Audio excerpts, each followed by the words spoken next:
పరిశుద్ధ గ్రంథములో నుండి కీర్తనల గ్రంథము 118వ కీర్తన.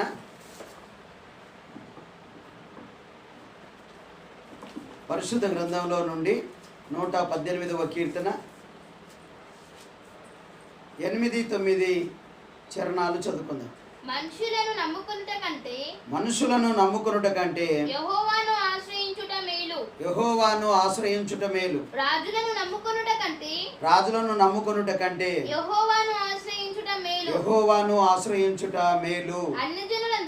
చాలు, సరే. సమయంలో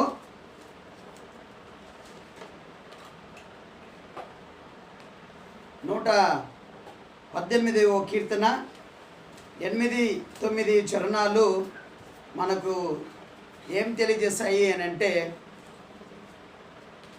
యెహోవాను ఆశ్రయించుట మంచిది, యెహోవాను ఆశ్రయించుట మనకు మేలు, ఆ దేవుని ఆశ్రయిస్తే కలిగే మేలు గురించి ఈ గ్రంథము మనకు బోధిస్తూ ఉంది. 118, 8, 9 చరణాలు పరిశుద్ధ గ్రంథంలో ఇవి మధ్య వచనాలని కొందరు బైబిల్ పండితులు తెలియజేస్తూ ఉన్నారు. కాబట్టి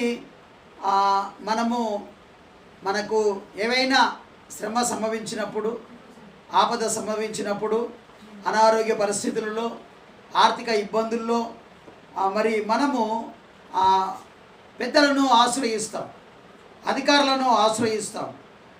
కానీ బైబిల్ పరిశుద్ధ గ్రంథం బోధించే విషయం ఏంటిది అని అంటే, మరి నీవు దేవుణ్ణి ఆశ్రయించుట నీకు మేలు. కాబట్టి ఈ ఉదయవేళ మరి దేవుడైన యేసుక్రీస్తును నీవు ఆశ్రయిస్తే నీకు కలుగు మేళ్ళ గురించి ఈ పరిశుద్ధ గ్రంథంలో నుండి ఈరోజు కొన్ని విషయాలు మనము జ్ఞాపకం చేసుకుందాం. అయితే నరుడు దేవుని ఆశ్రయించాలి అని అంటే తప్పకుండా మరి ఏదో ఒక శ్రమ సంభవించినప్పుడు దేవుణ్ణి ఆశ్రయిస్తాడు, లేదా ఏదైనా ఆపద సంభవించినప్పుడు నరుడు దేవుణ్ణి ఆశ్రయిస్తాడు. కాబట్టి మనం కూడా దేవుని ఆశ్రయించాలి అని అంటే మరి మన జీవితంలో కలిగే శోధన కావచ్చు, శ్రమ కావచ్చు, మరి అనారోగ్యం కావచ్చు, అప్పులు అధికం కావచ్చు, వీటన్నిటిలో నుండి మనల్ని మరి మనము పెద్దలను, అధికారులను ఆశ్రయించడం కంటే మనం దేవుని ఎప్పుడైతే ఆశ్రయిస్తామో దేవుడు మనకి మరి ఏమేమి చేస్తాడో ఈరోజు పరిశుద్ధ గ్రంథంలో నుండి మనం కొన్ని విషయాలు గమనిద్దాం. కాబట్టి బైబిల్ సెలవిస్తున్న మాట ఏంటంటే, నీ దేవుడైన యేసును నీవు ఆశ్రయిస్తే నీకు కలిగే మేళ్ళు. ఒకవేళ మనము అధికారులను, పెద్దలను ఎవరినైనా ఆశ్రయిస్తే వాళ్ళు మనకి మేలు చేయొచ్చు, చేయకపోవచ్చు. ఒకవేళ కొంతమంది నీవు ఆపదలో ఆశ్రయిస్తే మేలు చేసి ఆ తర్వాత నిన్ను అవమానపరచవచ్చు, దూషించవచ్చు. కానీ దేవుణ్ణి ఆశ్రయిస్తే మరి దేవుడు మనల్ని తప్పకుండా ఆయన ఏం చేయనై ఉన్నాడో ఆ దేవుని ఆశ్రయిస్తే కలిగే ఫలితాలు, లాభాలు ఏమిటో, ఆ మేళ్ళు ఏమిటో పరిశుద్ధ గ్రంథంలో నుండి క్లుప్తంగా మనము కొన్ని విషయాలు విందాం. ఓకే, ఈ సమయంలో 9వ కీర్తన 10వ చరణం. 9వ కీర్తన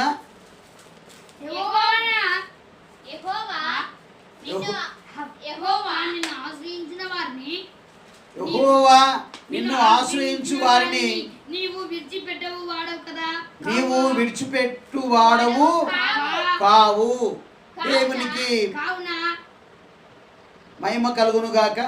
ఈ సమయంలో కీర్తన 9, 10వ చరణంలో అంటున్నాడు, యెహోవా నిన్ను ఆశ్రయించు వారిని నీవు విడిచిపెట్టు వాడవు కావు. కావున నీ నామం ఎరిగిన వారు నిన్ను నమ్ముకొందురు. అయితే ఈ యొక్క ఉదయవేళ మరి పరిశుద్ధ గ్రంథమైన కీర్తనల గ్రంథము మరి 9వ కీర్తన 10వ చరణంలో దావీదు ఇలా రాస్తున్నాడు, యెహోవా నిన్ను ఆశ్రయించు వారిని నీవు విడిచిపెట్టవు. ఒకవేళ మనము ఏ పరిస్థితిలోనైనా మరి దావీదుకు ఆ శత్రువుల ద్వారా ప్రాణాపాయం ఉంది, కానీ ఒక నలిగిపోయిన అతన్ని ఆ శత్రువుల నుండి మరి దేవుడిని దావీదు ఆశ్రయిస్తే దావీదును దేవుడు విడిచిపెట్టలేదు అన్నాడు. కాబట్టి నీవు నేను మనం ఎప్పుడైతే దేవుణ్ణి ఆశ్రయిస్తామో దేవుడు నిన్ను విడిచిపెట్టడు. ఒకవేళ అందరు విడిచిపెట్టవచ్చు, భార్య కానీ, పిల్లలు కానీ, భర్త కానీ, బంధువులు కానీ, ఎవరైనా నిన్ను విడిచిపెట్టవచ్చేమో, కానీ మరి నీవు దేవుని, యేసుక్రీస్తు దేవుని నీవు ఆశ్రయిస్తే ఆ దేవుడు నిన్ను విడిచిపెట్టడు. ఆ దేవుడు నిన్ను విడిచిపెట్టడు. అయితే ఏ పరిస్థితిలోనైనా నువ్వు దేవుని దగ్గరికి వచ్చినట్లయితే ఆ దేవుడు నిన్ను తప్పకుండా విడిచిపెట్టకుండా నిన్ను పట్టుకొని నిన్ను హత్తుకొని నీతో ఉండే దేవుడే ప్రభువైన యేసుక్రీస్తు. కాబట్టి దేవుని నీవు నేను ఆశ్రయించాలని, ఆయనను ఆశ్రయిస్తే ఆయన తప్పకుండా విడిచిపెట్టకుండా ఆయన నిన్ను హత్తుకొని ఉంటాడు. నిన్ను వదిలేసేవాడు కాదు. ఒకసారి ఆయన పట్టుకుంటే మరి చివరి వరకు ఆయన నిన్ను నడిపించే దేవుడు అయి ఉన్నాడు. కాబట్టి మనం అందరం కూడా చేయాల్సిన పని ఏంటంటే, ఒకవేళ అందరూ నిన్ను విడిచిపెట్టి ఉండొచ్చు, కొన్నిసార్లు భర్త విడిచిపెట్టి ఉండొచ్చు, లేదా భార్య విడిచిపెట్టి ఉండొచ్చు, పిల్లలు విడిచిపెట్టి ఉండొచ్చు, బంధువులు నిన్ను విడిచిపెట్టి ఉండొచ్చు, లేదా శత్రువులందరూ విడిచిపెట్టి ఉండొచ్చు. కానీ ఎవరు నిన్ను విడిచిపెట్టినా నీవు దేవుడైన యేసుక్రీస్తును నువ్వు ఆశ్రయిస్తే ఆయన నిన్ను విడిచిపెట్టడు. నువ్వు ఏ పరిస్థితిలోనైనా నువ్వు ఆయనను ఆశ్రయిస్తే, ఎటువంటి స్థితిలోనైనా నువ్వు ఆయనను ఆశ్రయిస్తే ఆయన నిన్ను విడిచిపెట్టడు. ఆయన దక్షిణ హస్తము చాచి ఆయన నిన్ను ఆదుకుంటాడు. కాబట్టి ఒకవేళ మనము గమనించినట్లయితే మత్తయి సువార్త 14వ అధ్యాయంలో మరి పేతురు సముద్రంలో మునిగిపోతున్నప్పుడు ప్రభువా నన్ను రక్షించు అన్నప్పుడు వెంటనే చెయ్యి చాచి ఆ సముద్రంలో నుండి అతన్ని మరి రక్షించినట్టు మనం చూస్తున్నాం. పట్టుకునే దేవుడు ఆయన, సముద్రంలో విడిచిపెట్టే దేవుడు కాదు, అగ్నిలో నిన్ను విడిచిపెట్టే కాదు, శ్రమలలో నిన్ను విడిచిపెట్టే దేవుడు కాదు. కానీ ఆయన నిన్ను ఎటువంటి పరిస్థితుల్లోనైనా నిన్ను విడవక, నిన్ను ఎడబాయక నీతోనే ఉండే దేవుడు, నిన్ను పెట్టకుండా నిన్ను హత్తుకునే దేవుడు. కారణం ఏంటిది అంటే, నువ్వు దేవుడని నమ్మి ఆయన నామం ఎరిగి ఆయన నువ్వు నమ్ముకుంటే ఆయన నిన్ను ఎటువంటి పరిస్థితుల్లో కూడా నిన్ను విడిచిపెట్టడు. కాబట్టి మనమందరం కూడా మరి దేవుని నామము మనము ఎరిగి ఉండి ఆయనను మనము నమ్ముకొని ఆయనను మనము ఆశ్రయిస్తే నిన్ను విడిచిపెట్టడు. కాబట్టి ఆయన నిన్ను విడిచిపెట్టడాన్ని నీవు గ్రహించాలి. రెండవ మాట మనం విందాం. రెండవ మాట విలాప వాక్యములు 3:23, 24, 25. అనుదినము నూతనముగా ఆయనకు వాత్సల్యత పుట్టుచున్నది. నీవెంతైనా నమ్మదగిన దేవుడవు యెహోవా నా భాగమని నేను అనుకొనుచున్నాను. ఆయన యందు నేను నమ్మిక ఉంచుకొనుచున్నాను. తన్ను ఆశ్రయించు వారి ఎడల యెహోవా దయాళుడు. తన్ను వెతుకువారి ఎడల ఆయన దయచూపును. ఒకవేళ దేవుని నీవు ఆశ్రయిస్తే దేవుడు నిన్ను విడిచిపెట్టడు. రెండవ విషయం ఏంటిదంటే, నీవు దేవుని ఆశ్రయిస్తే దేవుడు ఆయన నమ్మదగిన వాడు కనుక ఆయన నీకు దయ చూపిస్తాడంట. నీకు దయ చూపిస్తాడు. ఒకవేళ నీవు బాగున్నప్పుడు ఎవరిని ఆశ్రయించలేదనుకో, నీవు శ్రమల పాలైన తర్వాత, నీవు నష్టపోయిన తర్వాత, వ్యాపారంలో కానీ ఉద్యోగంలో కానీ ఎక్కడైనా నువ్వు నష్టపోయినప్పుడు నువ్వు ఇతరులను ఆశ్రయిస్తే వారు నిన్ను విడిచిపెట్టవచ్చు, కానీ నీ పట్ల దయ చూపించకపోవచ్చు. కానీ నీవు దేవుని ఆశ్రయిస్తే మాత్రం దేవుడు నీకు తప్పకుండా దయ చూపిస్తాడు. ఆయన మనుషుల ఎడల దయ చూపించే దేవుడై ఉన్నాడు. తను నమ్ముకున్న వారి ఎడల ఆయన దయ చూపించే దేవుడై ఉన్నాడు. అయితే తను ఆశ్రయించు వారి ఎడల ఆయన దయ చూపించేవాడై ఉన్నాడు. కాబట్టి అనుదినము దేవునికి నూతనముగా నీ పట్ల వాత్సల్యత పుడుతూ ఉంది. ఎందుకు? నువ్వు ఆశ్రయిస్తున్నావు కనుక ఆయనకు నీ మీద వాత్సల్యత పుట్టి, ఆయన ఎంతైనా నమ్మదైన దేవుడు. నువ్వు ఆయనను ఆశ్రయిస్తే నీ పట్ల ఆయన తప్పకుండా దయ చూపించే దేవుడు. ఆయన దయ చూపిస్తాడు. ఒకవేళ నీవు ఎవరైతే నా పట్ల దయ చూపిస్తారని అనుకుంటే వాళ్ళు నీ పట్ల దయ చూపించకపోవచ్చు, కానీ మరి నీ దేవుని పట్ల నీవు నమ్మకము కలిగి ఉంటే, ఆయనను నీవు ఆశ్రయిస్తే ఆయన నీకు మరి దయ చూపించే దేవుడై ఉన్నాడు.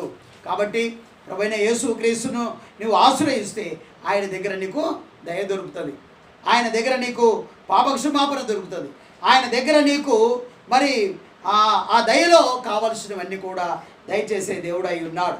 మూడవ విషయాన్ని మనము చదువుకుందాం. మూడవ విషయం కీర్తన 5:11. కీర్తన గ్రంథము 5:11. నిన్ను ఆశ్రయించు వారందరూ సంతోషించుదురు, నీవే వారిని కాపాడుదువు కనుక వారు నిత్యము ఆనందధ్వని చేయుదురు. దేవునికి మహిమ కలుగును గాక. క్రీస్తునందు ప్రేమైన వారలారా, నువ్వు దేవుని ఆశ్రయిస్తే ఆయన నిన్ను విడిచిపెట్టాడు. ఎవరు నిన్ను విడిచిపెట్టినా మన దేవుడైన యేసు ప్రభు నిన్ను విడిచిపెట్టాడు. అంతేకాదు, నువ్వు దేవుని ఆశ్రయిస్తే నీకేం కలుగుతుంది అంటే, ఆయన నీ ఆపదలో కూడా నీవు వస్తే ఆయన నీకు దయ చూపించే దేవుడై ఉన్నాడు. మూడవ విషయం ఏంటిదంటే, నువ్వు దేవుని ఆశ్రయిస్తే కీర్తన 5:11 చరణంలో ఇలా రాయబడింది, నిన్ను ఆశ్రయించు వారందరూ సంతోషించెదరు, నీవే వారిని కాపాడుదువు కనుక వారు నిత్యము ఆనందధ్వని చేయుదురు. అయితే నీకు సంతోషము కలగాలి అని అంటే, నీవు కాపాడబడాలి అంటే, నీ కుటుంబంలో నిత్యము ఆనందధ్వని కలగాలి అని అంటే, మనం చేయాల్సిన పని ఏంటిదంటే, ఎంతైనా నమ్మదైన దేవుడైన ప్రభువైన యేసుక్రీస్తును నీవు ఆశ్రయిస్తే ఆయన నిన్ను విడిచిపెట్టకుండా నీ పట్ల దయ చూపిస్తూ ఆయన నీకు పరిపూర్ణమైన సంతోషాన్ని, నిత్యము ఆనందాన్ని నీ హృదయంలో, నీ కుటుంబంలో ఆయన కలుగజేసే దేవుడై. చాలా కుటుంబాల్లో మరి ఈ వాక్యం వింటున్న వారి కుటుంబంలో వారి కుటుంబంలో ఆనందం లేకపోవచ్చు, సంతోషం లేదేమో. అయితే ప్రభువైన యేసుక్రీస్తును నీవు ఆశ్రయిస్తే దేవుడు తప్పకుండా నీ ఇంట్లో ఆయన ఆనందాన్ని, సంతోషాన్ని అనుగ్రహించే దేవుడు. అయితే ఈ సంతోషము మరి డబ్బులు ఇస్తే కొంటే వచ్చే సంతోషం కాదు ఇది. దేవుడు పరిపూర్ణమైన సంతోషము, నిండు ఆనందాన్ని దేవుడు నీకు అనుగ్రహించే దేవుడు అయి ఉన్నాడు. కాబట్టి ప్రభువైన యేసును నీవు ఆశ్రయిస్తే ఆయన నిన్ను విడిచిపెట్టాడు, ఆయన నీ పట్ల దయ చూపిస్తాడు.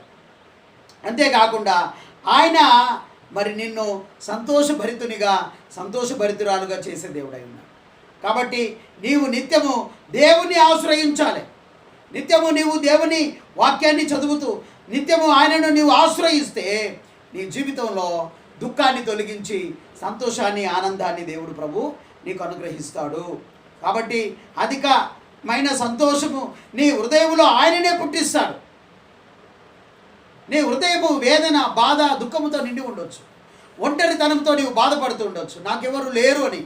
ఒకవేళ నీ పెనిమిటి లేకపోవచ్చు, లేకపోతే నీకు సమీపంగా నీ సంతానం లేకపోవచ్చు, భర్త లేకపోవచ్చు, ఎవరు లేకపోవచ్చు, కానీ నీకు ఒక వేదన కలిగి నీవు ఉండొచ్చు. కానీ ప్రభు అంటున్న మాట ఏంటంటే, నీవు నన్ను ఆశ్రయిస్తే నేను నీకు సంతోషాన్ని ఇస్తాను, నిన్ను నేను కాపాడుకుంటాను, నీ జీవితంలో ఆనంద ధ్వని నీకు ఆనందాన్ని నేను కలగజేస్తానని దేవుడు తన వాక్యంలో సెలవిస్తూ ఉన్నాడు.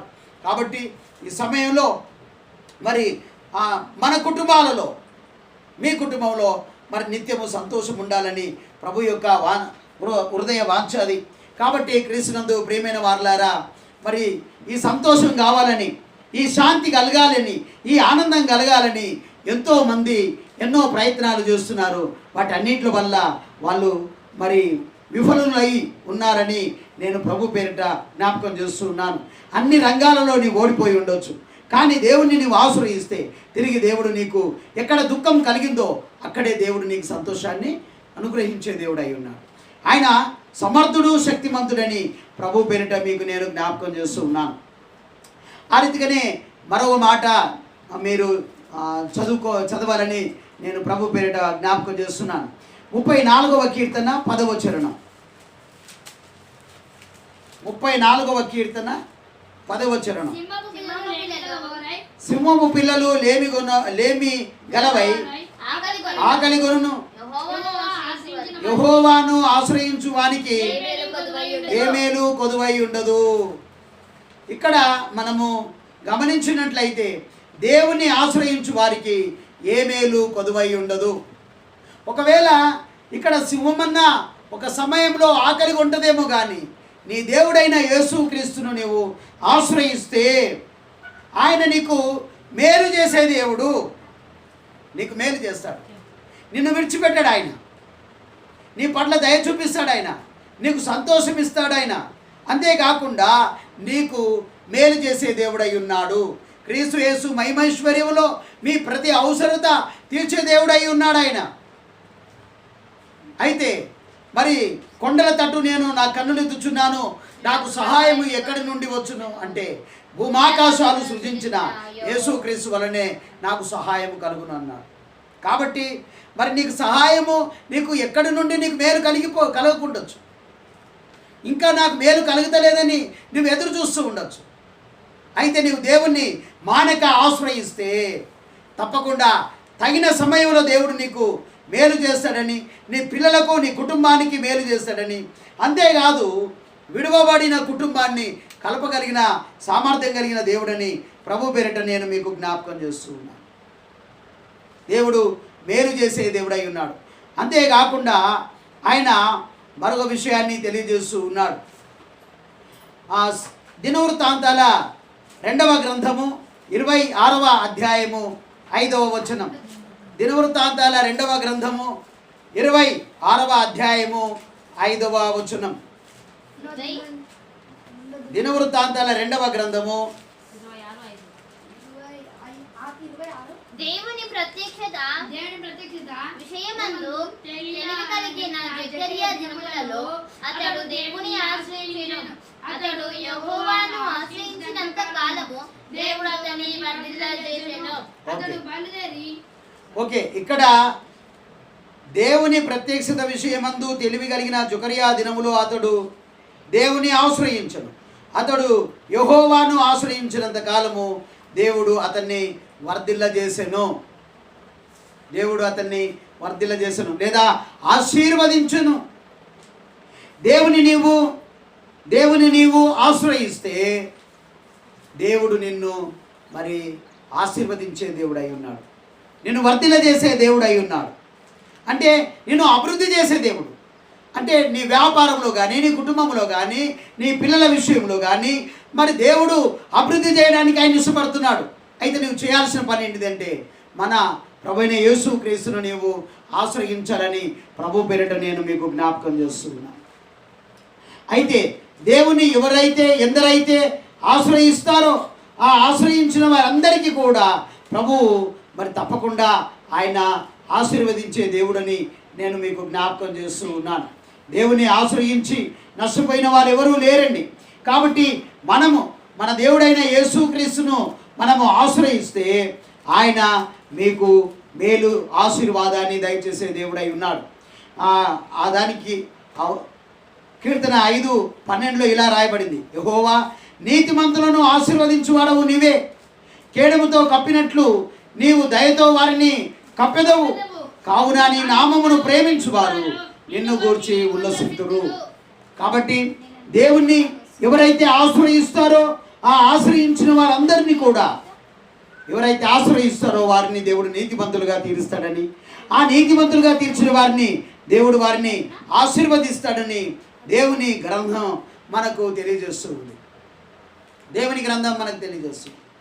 క్రీస్తునందు ప్రియమైన వారులారా, మరి మీరు వర్ధిల్లాలని ఉంది, మీరు ఆశీర్వదింపబడాలని మీకుంటే మీరు చేయాల్సిన పని ఏంటిదంటే మానక నిత్యము ప్రభువును ఆశ్రయించాలని కోరుకుంటూ దేవుణ్ణి మీరు చేర్చుకోవాలని, దేవుని సన్నిధిని మీరు చేరాలని ప్రభు పేరిట మీకు జ్ఞాపకం చేస్తుంది.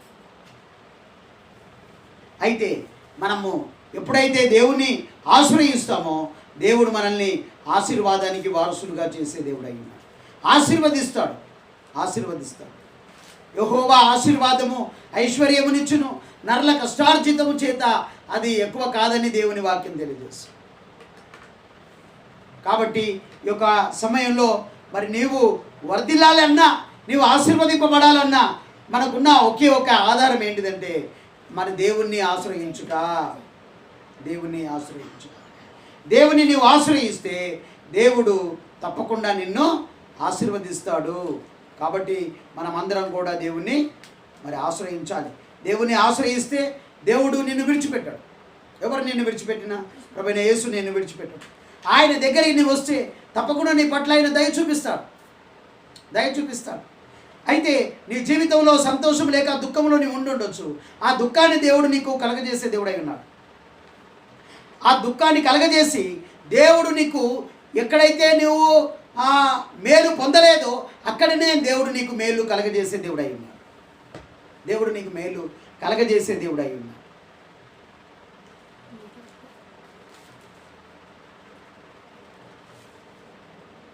అయితే మేళ్లతో పాటు ఆయన సంతోషం ఇచ్చే దేవుడు, ఆయన నిన్ను ఆశీర్వదించి వర్ధిల్లజేసే దేవుడై ఉన్నాడు.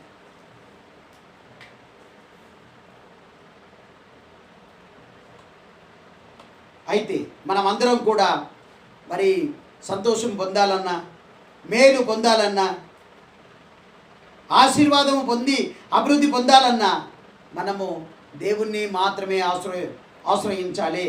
దేవుడు అనంతుడు, దేవుడు పరిశుద్ధుడు, దేవుడు సర్వంతర్యామి, దేవుడు ఉండే దేవుడు, ఆత్మస్వరూపి. ఆ దేవుణ్ణి ఆశ్రయిస్తే హృదయంలో నెమ్మది, దేహములో ఆరోగ్యము, మనశ్శాంతి దేవుడు అనుగ్రహిస్తాడు.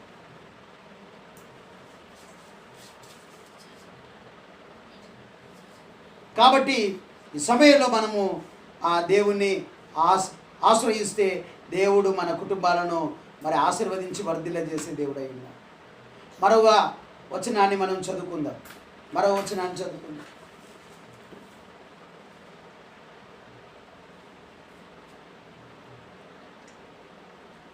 రెండవ దినవృత్తాంతాల గ్రంథము 13వ అధ్యాయము 18వ వచనం.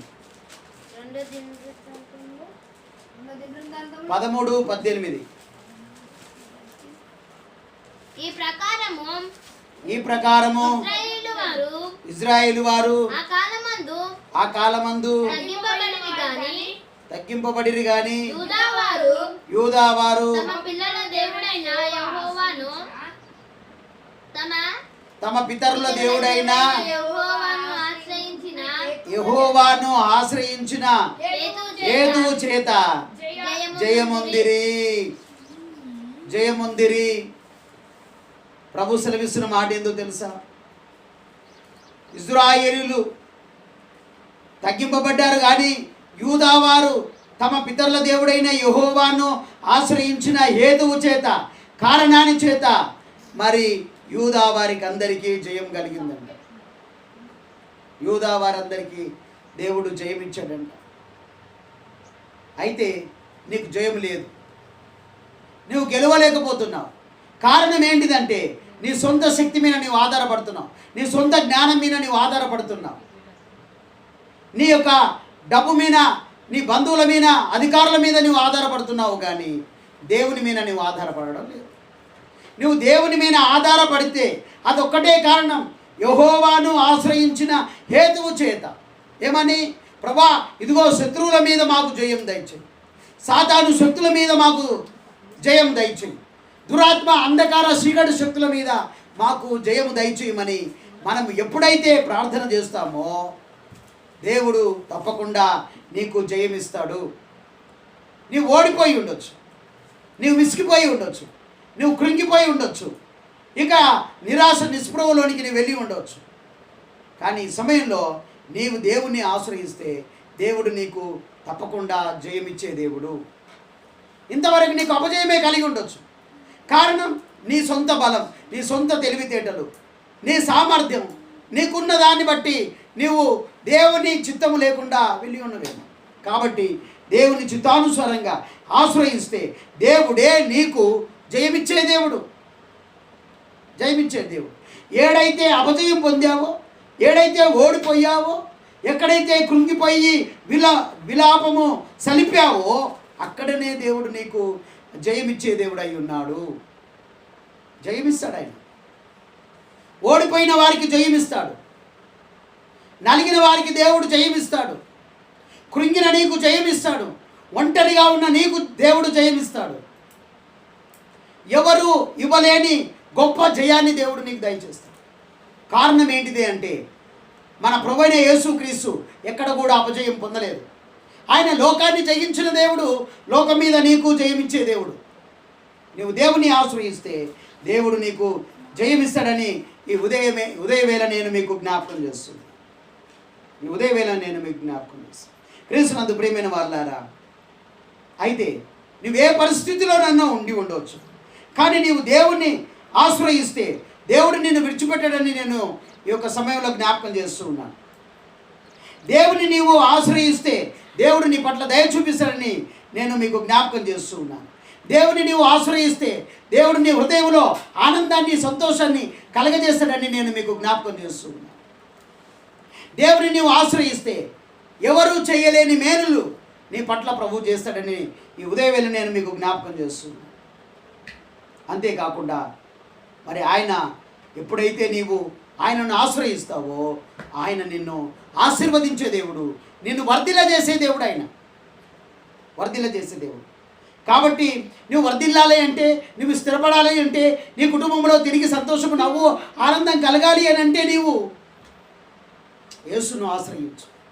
ఇంతవరకు ఎవరెవరినో నీవు ఆశ్రయించి ఉండొచ్చు, కానీ నీవు దేవుని ఆశ్రయిస్తే మాత్రం దేవుడు నీకు ఆశీర్వాదమును, మరి ఆయన మరి వర్ధిల్లి చేసే దేవుడు, నీకు జయమిచ్చే దేవుడు. ఆయన ఆశ్రయించిన హేతువు చేత జయము నొందిరి. శత్రువు మీద జయం, అనారోగ్యం మీద జయం, అప్పుల మీద జయం, పగవారి మీద జయం. ఎటువంటి పరిస్థితుల్లోనైనా నీవు దేవుని ఆశ్రయిస్తే ఆయన నీకు జయమిచ్చి దేవుడు, లోకాన్ని జయించిన దేవుడు నీకు జయమిచ్చి విజయం వైపు నిన్ను నడిపే దేవుడై ఉన్నాడు. కాబట్టి క్రీస్తునందు ప్రియమైన వారులారా, నీకోసం ప్రాణమే ఇచ్చిండు ఆయన. అయితే ప్రాణం ఇచ్చిన దేవుడు నిన్ను విడిచిపెడతాడా? దయ చూపించడా? నీకు సంతోషాన్ని ఇవ్వలేడా? నీకు మేలు చేయలేడా? నిన్ను ఆశీర్వదించి వర్ధిల్ల చేయలేడా?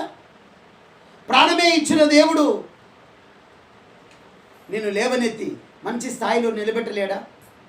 నీకోసం, నా కోసం ప్రభువు కల్వరిలో తన ప్రాణము, రక్తము దారపోసిన దేవుడు. ఆయనను ఆశ్రయిస్తే, ఆయన ఆశ్రయించిన వారందరూ కూడా తలగానే ఉంటారు కానీ తోకగా ఉండరు. పైవాడిగా ఉంటావు కానీ క్రిందివాడిగా ఉండవు. నేను పై ఉండాలి అని అంటే ప్రభువైన యేసుక్రీస్తును నువ్వు ఆశ్రయిస్తే దేవుడు జయమిచ్చి ఉన్నత స్థాయిలో దేవుడు నేను నిలబెడతాడు. కాబట్టి మనము తలలు ఉంచుకొని కళ్ళు మూసుకొని ప్రార్థన చేసుకుందాం. దయగల తండ్రి, ప్రేమగల దేవా, కృపగల యేసు, మీకు వందనాలు, స్తోత్రాలు తండ్రి. ఇదిగో యెహోవాను ఆశ్రయించుట మేలన్నావు దేవానికి స్తోత్రాలు, వందనాలు. నిన్ను ఆశ్రయిస్తే ప్రభువా నాయనా నీవు విడిచిపెట్టని దేవుడవు, నీకు వందనాలు. ఇదిగో ప్రభా, ఎవరు విడిచిపెట్టినా నీవు విడువవు దేవానికి స్తోత్రాలు. ఎవరు మా పట్ల దయ చూపించినా చూపించకపోయినా ప్రభా, మీరు మా పట్ల దయ చూపించే దేవుడు అయి ఉన్నందుకు మీకు వందనాలు నాయన. మా పట్ల సంతోషం ఇచ్చే దేవుడు, సంతోషము, ఆనందము మా కుటుంబంలో కలగజేసే దేవుడా నీకు వందనాలు నాయన. మాకు మా ప్రభువా, మా దేవానికి స్తోత్రాలు. జయముతో పాటు సంతోషము, నెమ్మది, ఆశీర్వాదము, అభివృద్ధి మీరు కలిగించే దేవుడు అయినందుకు మీకు వందనాలు, స్తోత్రాలు చెల్లిస్తున్నాను. కాబట్టి నాయనా, ఇదిగో వాక్యం విన్న నీ బిడ్డలందరినీ జ్ఞాపకం చేసుకొని వారు నిన్ను ఆశ్రయించి నాయనా వారు మరి నెమ్మది పొందడానికి, మేలులు పొందడానికి, సంతోషం పొందడానికి, అభివృద్ధి పొందడానికి, జయం పొందడానికి నీ కృప నీ పిల్లలకు అనుగ్రహించుమని కల్వరిలో కార్చిన పరిశుద్ధ రక్తము చేత కడిగి పవిత్రపరిచి ఈ రోజు నుంచి నిన్ను ఆశ్రయించి నిన్ను మహిమపరిచి మేము దీవింపబట్టకు నీ కృప అనుగ్రహించుమని, సిలువలో చనిపోయి మృతుల నుండి లేచి పరలోకాన్ని సిద్ధపరిచి రానయ్యున్న నజరేయుడు నిజదేవుడైన యేసుక్రీస్తు పరిశుద్ధ జీవం గల నామమున ప్రార్థించి అడిగి పొంది ఉన్నాము పరమ తండ్రి. ఆమేన్, ఆమేన్.